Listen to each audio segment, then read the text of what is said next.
Hello, it's Andy at Accelerate Football Coaching here, and I'm glad you've tuned in because this is a really important and crucial topic that gets asked about for me all over and over again with coaches from everywhere. I'm part of discussion groups, coaches that I talk to in the community. They always say, how do you get them to listen? And also, what do you do when they're not listening? And I know that it's a frustrating thing for any coach to deliver a session. I've been there, deliver a session, there'll be one or two players who just aren't giving their attention to you when you're speaking. They're not engaged, they're messing about, all those different things.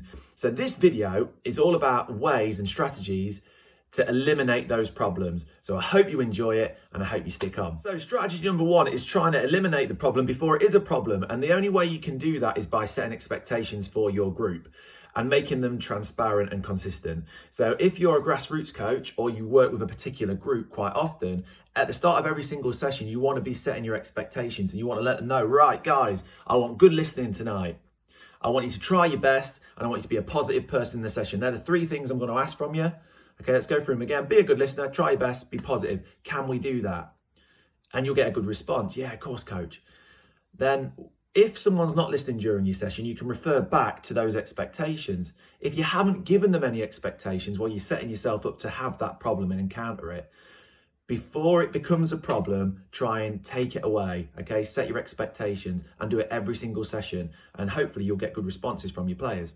Now, if you don't get a good response from a particular person in your session, maybe they're talking when you are or they're looking over there when you're talking, and your first step is to just give them a polite reminder.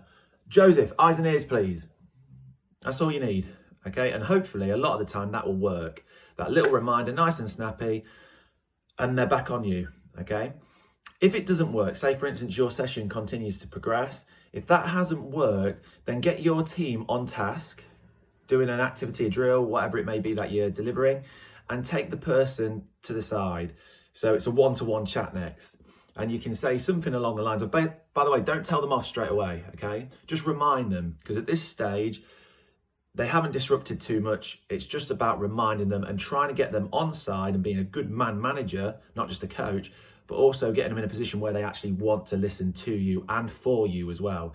So what you might want to say is, oh, by the way, I've seen you train plenty of times before. I know you can listen well, and it always makes me really proud. So please start listening in this session because it will help you out and it will help me out. I want you to be part of this team. I want you to be part of this session. I need you to listen for you to be able to be part of it. Can you do that?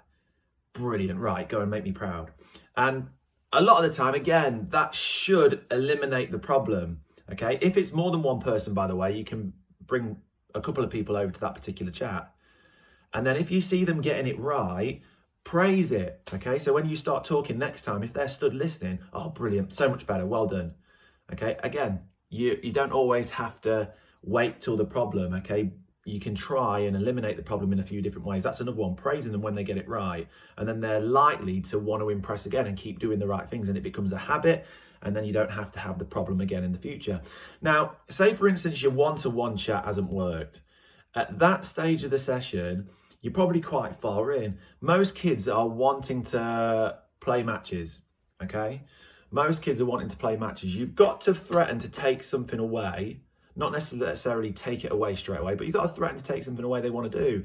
If they're really keen to play the match, well, you've got to say, look, this is me talking to you again. I don't want to keep doing this. You're going to miss 2 minutes of your match if you don't turn it around. It's up to you. You make a good choice and you play the match at the end, or you do whatever activity, the shooting drill that they're all excited about.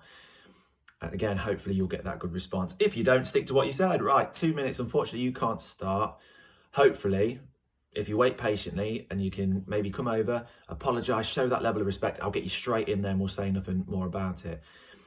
If you don't get that at that point, think about how many stages we've got here already. You probably are going to have them on task at this point. You probably are going to have them where you want them. If you haven't, don't panic. The next step is to talk to the parent, okay?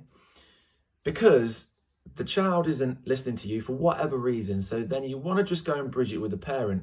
And this will only be an awkward conversation if you haven't made the expectations of the group that you have, those 3 things we spoke about earlier, being a good listener, trying your best, and being positive. if you haven't made the kids aware of them and also the parents. So when you're setting expectations, you want the parents to be aware of what the expectations are as well. Otherwise, you going to talk to a parent, they might look at you a bit sideways and a bit taken aback. Whereas if they're aware that you're after good listening and it's one of those things that is going to be a consistent thing across all your sessions and matches, and you want kids to try their best and be positive, when you go and speak to the parent about the particular behaviour that you've been seeing, you can mention those things. Oh, as you know, we prioritise good listeners at our sessions. I haven't had the listening tonight. I just wanted to make you aware. Hopefully we'll make it make an improvement next week. And the parent will normally be on board. Okay, they'll normally back you up. They want their kids to listen, of course they do. And they're also aware it's an expectation of the club. So therefore, they'll probably go away and advise their child like you'd want them to. Now, when the next session comes, if you didn't manage to get the reaction you was after, if you didn't manage to get their attention after all those steps, the next session beforehand, be really positive with that person. Okay, oh, it's brilliant to see you again. Right, come on then, we're going to improve from last week. I know you've got brilliant football skills. Let's see if we can get that listing for this week. Are you ready? And then you'll probably get a good response. And at some point, that person who has been causing you lots of frustration in your sessions and lots of problem in your sessions because they're listening, if you keep being consistent with those steps, at some point, they will get to the stage where they are ready to listen to you consistently over and over again. And they're part of the majority of the group who are already good listeners. So to break it down, you need a few steps. If one person's persistent in their disengagement, you need to work through those steps. You need to keep being positive all the time with that person. You also need to praise them when they are getting it right and go heavy on the praise. Get them on side. Bring the parent in if you need to, and only ever take something away from them after you've given quite a lot of opportunities for them to get it right. And then you're showing that you're being as fair as possible. You're doing everything you can to get them a part of your session. Unfortunately, they haven't made a good choice, so there's a consequence.